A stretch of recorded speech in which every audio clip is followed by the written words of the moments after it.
rag'batlantiryapsiz. Eshik haligi nima edi, bir ko'pri ham tag ko'rinib qoladi.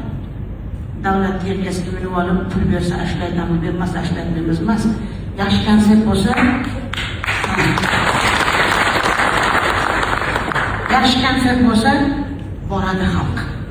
Xalqni halidan beri unaqa deyapmiz, bunaqa deyapmiz.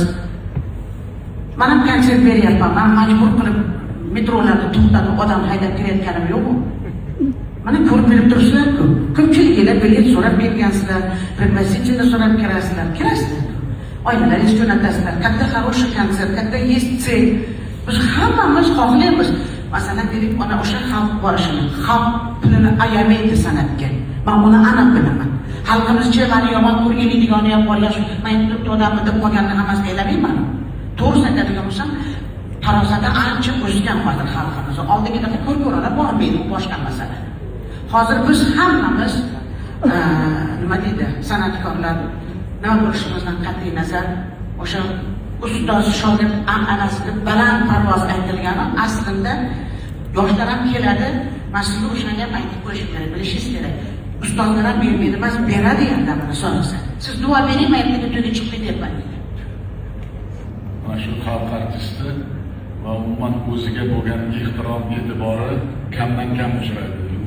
Shuning uchun men har safar yangi ijodlar, yangi mana o'zingiz aytganingizdek menga kelmaydi degan hech kim kelmaydi degan mehnat qilmasa ijodga keladi.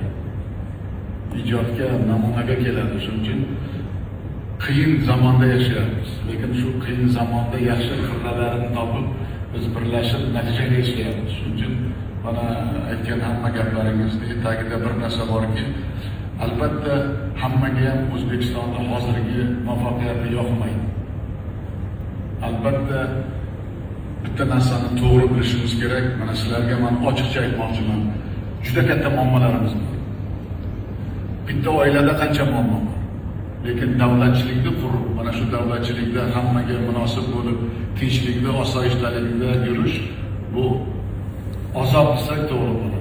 Bu azob. Shuning uchun mana shu ijodingizdagi hozir qirralari Yulduz Usmonovani xalqni yaxshi ko'rishi va xalq Yulduz Usmonovani yaxshi ko'rishi bejizamat tagida sizni misolingizda hamma mehnat qilsa konsert ham bo'ladi, kino ham bo'ladi, natija ham bo'ladi, odamlar ham rozi bo'ladi. Ishlaringizda muvaffaqiyat.